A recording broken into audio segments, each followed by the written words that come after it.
ओम नारायण नारायण नारायण नारायण। सब मित्रों को राम राम। सबका स्वागत है दोस्तों। कैसे हैं आप सब दोस्तों? परेश रावल जी के द्वारा हेरा फेरी 3 को छोड़ने की जो न्यूज़ है वो आपने अभी तक कहीं ना कहीं से तो सुनी ली होगी। पिछले 2-3 दिनों से सोशल मीडिया पर इसको लेकर के काफ़ी चर्चा हो रही है। उसके बाद में फिर एक और न्यूज़ निकल करके सामने आई कि भाई अक्षय कुमार का जो प्रोडक्शन हाउस है हिप हॉप गुड फिल्म्स, जिसका पहले नाम हरिओम एंटरटेनमेंट था, पता नहीं ये इतना अच्छा नाम बदलने की आवश्यकता क्यों पड़ी अक्षय कुमार को, पर जो भी हो, ये जो प्रोडक्शन हाउस है के-पॉप गुड फिल्म्स, इसके द्वारा परेश रावल जी को कुछ 25 करोड़ की लीगल नोटिस भेजी गई है, ऐसा पढ़ने में आ रहा है। तो इसी विषय के बारे में अभी हम चर्चा करने वाले हैं।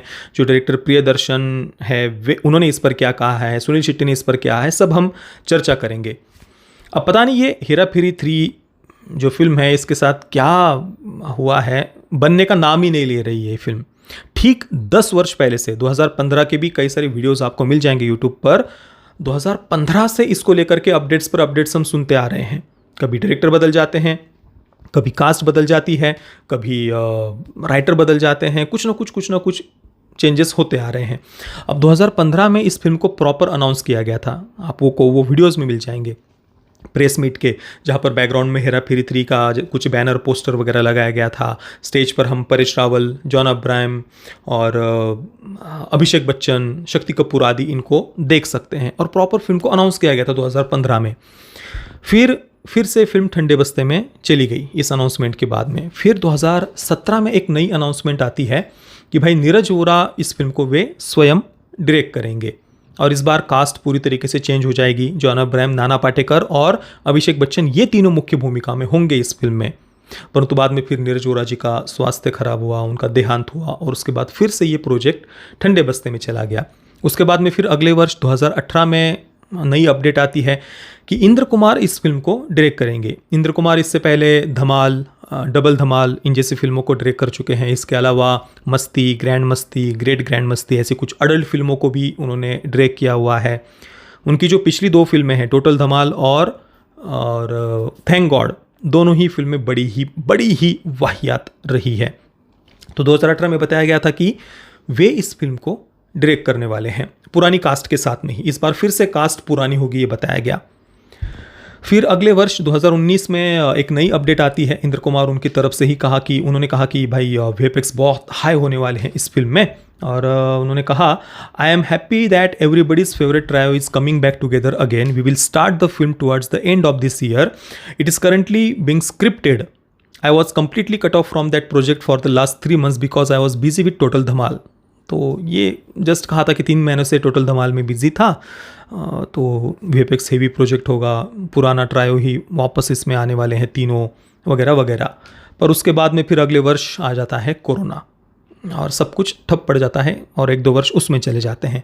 फिर नवंबर 2022 में नई अपडेट आती है कि भाई इंद्र कुमार अब फिल्म को डायरेक्ट नहीं करेंगे और साथ में ही अक्षय कुमार भी फिल्म में नहीं होंगे। उनकी जगह पर कार्तिक आर्यन को लिया जाएगा और फिल्म के डायरेक्टर होंगे अनीस बज्मी।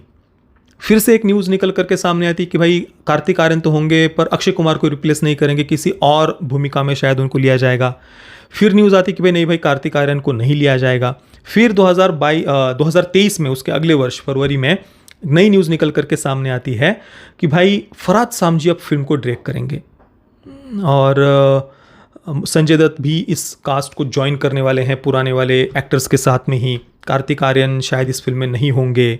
शूटिंग भी शुरू हो गई है फरहाद सामजी के साथ में, वगैरह वगैरह न्यूज़ आई थी। फिर काफ़ी आलोचना हुई थी कि भाई फरहाद सामजी, इतनी ख़राब फिल्में पिछली कुछ रही है, फिर भी फरहाद सामजी को लिया गया है। काफ़ी आलोचना सोशल मीडिया पर हुई और शायद इस कारण से फिर से प्रोजेक्ट ठंडे बस्ते में चला गया था। पता नहीं क्या कारण था। और फिर अभी 2025 में, अभी जनवरी में नई न्यूज़ निकल करके सामने आई थी कि भाई प्रियदर्शन वे स्वयं इस फिल्म को डायरेक्ट करने वाले हैं। और अभी फिर से कुछ दिन पहले न्यूज़ आती है कि भाई परेश रावल उन्होंने इस फिल्म को छोड़ दिया है। पहले आर्टिकल्स में बताया गया था कि भाई कुछ क्रिएटिव डिफरेंसेस के कारण छोड़ा गया है, परंतु परेश रावल जी ने स्वयं इसको लेकर के अपने ट्विटर हैंडल पर, एक्स पर लिखा है कि I wish to put it on record that my decision to step away from Hera Pheri 3 was not due to creative differences. Creative differences के कारण ये नहीं है।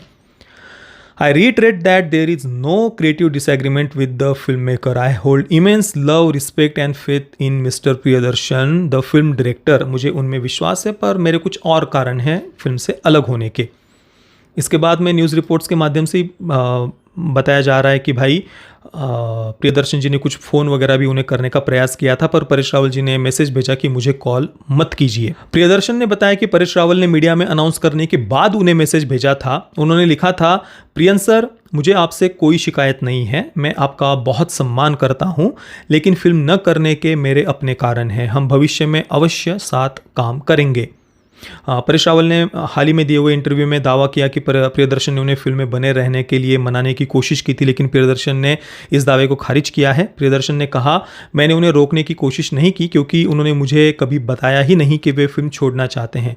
जब मैंने उनसे संपर्क किया तो उन्होंने मैसेज भेजा कि कृपया मुझे फ़ोन न करें, यह मेरा निर्णय है। और सुनील शेट्टी उनसे अभी केसरी वीर फिल्म के प्रमोशन के समय भी मीडिया के द्वारा प्रश्न पूछा गया था, तो उन्होंने भी यही कहा कि भाई मुझे तो विश्वास ही नहीं होता, और सुनील शेट्टी और अक्षय कुमार इन दोनों के बगैर तो शायद फिल्म बन भी जाए।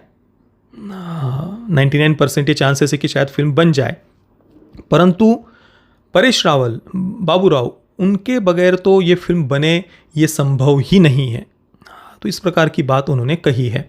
अब देखिए कितने सारे चेंजेस हमने पिछले 10 वर्षों में सुने हैं इस फिल्म को लेकर के, तो शायद ये फिल्म बने ही ना, ऐसा कुछ इच्छा होगी प्रकृति की या ईश्वर की या जो भी आप कह लीजिए, क्योंकि भाई कुछ बनने का नाम ही नहीं ले रही ये फिल्म। और मेरा व्यक्तिगत मत ये है कि जब फिल्म मेकर का एक प्रॉपर विजन नहीं होता ना किसी प्रोजेक्ट के पीछे, या उसका कोई पैशन नहीं होता ना, तब वो फिल्म बनानी ही नहीं चाहिए। मतलब आपने जस्ट एक पुराना एक ब्रांड नेम है हेरा फेरी, आपको पता है कि वह सक्सेसफुल है, लोगों ने बहुत पसंद किया है दोनों ही पार्ट्स को, तो चलो उसके आगे हम 3 लगा देते हैं और फिर किसी भी डायरेक्टर को ले लेंगे और कास्ट भी बदल देंगे, कुछ भी, उसमें क्या है, दर्शक तो आ जाएंगे थिएटर में देखने के लिए। ये अगर फिल्म मेकर्स की भावना है तो वो फिल्म ना ही बने तो ही अच्छा है, क्योंकि एक व्यक्ति, एक डायरेक्टर या राइटर जब कोई कहानी लिखता है तो उसका एक प्रॉपर विजन होता है, उसका कुछ पैशन होता है कि भाई मैं ये कहानी लोगों को बताना चाहता हूँ, इन कैरेक्टर्स के इमोशंस के साथ मैं लोगों को जोड़ना चाहता हूँ, और उस दृष्टिकोण से वो उस कहानी को लिखता है, उस यूनिवर्स को डेवलप करता है, उन कैरेक्टर्स को आगे आगे आगे वो बढ़ाते जाता है कुछ एक प्रॉपर विजन के साथ में। पर जस्ट अगर आप पैसों के लिए कर रहे हैं, चलो इसके आगे हम 3 लगा देंगे, डायरेक्टर कौन है, एक्टर कौन है, वो कोई मायने नहीं रखता वगैरह, ये अगर भाव है तो वो फिल्म ना ही बने तो ही अच्छा है। चलो आपने कास्ट, आपको पता है कि लोग आलोचना कर रहे हैं, पहले आपने अलग कास्ट बताई थी, तो चलो हम पुराने एक्टर्स को ही ले रहे हैं, परंतु फिर भी वो जो एक फिल्म के पीछे का प्रॉपर विजन होता है ना, वो यहाँ पर नहीं दिख रहा। यहाँ पर जस्ट कमर्शियल पर्पज़ के लिए, जस्ट पैसों के लिए ही हम बना रहे हैं ये लगता है। वो भी प्रॉब्लम नहीं है, पर बॉलीवुड की समस्या ये है कि वो डेडिकेशन नहीं होता उनका किसी भी प्रोजेक्ट के पीछे। जस्ट बनाना है इसलिए बनाना, हमने हाउसफुल 1, 2, 3, 4, 5 बनती ही जा रही है, कहाँ कोई कहानी, कौन सा कैरेक्टर, क्या आप उसको बड़ा कैसे आप उसको डेवलप कर रहे हैं, कुछ नहीं, जस्ट 1, 2, 3, 4, 5 उसके आगे लगाते जा रहे हैं क्योंकि भाई चल रहा है। तो ये बंद होना चाहिए मेरे अनुसार। तो बाकी अक्षय कुमार का जो प्रोडक्शन हाउस है उनकी तरफ से भी एक स्टेटमेंट जारी किया गया है, मैं आपको पढ़कर बताता हूँ। The production house in its statement detailed the legal aspect of suing. The company said Paresh Rawal accepted 11 lakh as the signing amount for the film, further adding that the actor did not express any dissatisfaction regarding the fee at any point during the initial shooting of the film. The NDTV report mentions that if Paresh Rawal did not deposit 25 crore within a week's time, criminal and civil action will be initiated against him by Akshay Kumar's production house. तो 1 महीने में 25 करोड़ जमा करिए, नहीं तो criminal और civil actions लिए जाएंगे। अब देखिए, परेश रावल जी ने इससे पहले भी अक्षय कुमार की OMG 2 को छोड़ा था, ऐसा भी हमने उस समय न्यूज़ सुनी थी, जो कि बहुत अच्छा निर्णय था मैं कहूँगा परेश रावल जी का, क्योंकि जिस निचले स्तर की वो फिल्म थी, जिस घिनौने प्रोपेगेंडा से भरी हुई वो फिल्म थी, और हमारे महादेव का जो इतने निचले स्तर तक जाकर जो अपमान किया गया था उस फिल्म में, उसकी कोई सीमा नहीं है। अक्षम्य अपराध भी उस फिल्म के लिए छोटा है। तो अच्छा हुआ कि उन्होंने OMG 2 को छोड़ा था। अब यहाँ पर क्या कारण है, अब उन्होंने कहा तो है कि भाई क्रिएटिव डिफरेंसेस नहीं है, पर अब क्या है, वो ठीक है सामने वो ये कह रहे हैं, पर असली कारण क्या है वो कोई भी नहीं बता सकता। हो सकता है कि कहानी के किसी एस्पेक्ट से या पता नहीं किस बात से समस्या हो, वो तो जस्ट हम कल्पना कर सकते हैं अपने मन से। पर आशा करते हैं कि अगर कुछ वो बना भी रहे हो तीसरा पार्ट, कुछ ढंग की कहानी लेकर के आए, बिना किसी प्रोपेगेंडा के, किसी वो एजेंडा के, और कुछ एक प्रॉपर विजन या पैशन के साथ में अगर वो फिल्म को बनाए तो अच्छा है। जस्ट बनाने के लिए बनाना ये मुझे सही नहीं लगता। और ऊपर से अब ये जो कुछ भी एक दूसरे को लीगल नोटिस, जो परेश रावल जी को लीगल नोटिस भेजी गई है, मान लीजिए इसके बाद वो आ भी जाते हैं सेट पर शूटिंग के लिए, परेश रावल क्या एक दूसरे का कैसे नज़रें मिलाएंगे, कैसे शूटिंग करेंगे, पता नहीं इंडस्ट्री कैसे काम करती है। इस सब के बाद भी एक दूसरे के साथ में जो एक हल्का फुल्का वातावरण होना चाहिए वो कैसे रहेगा जब आपने इतना एक दूसरे से, मेरे समझ से परे है भाई ये सब कुछ।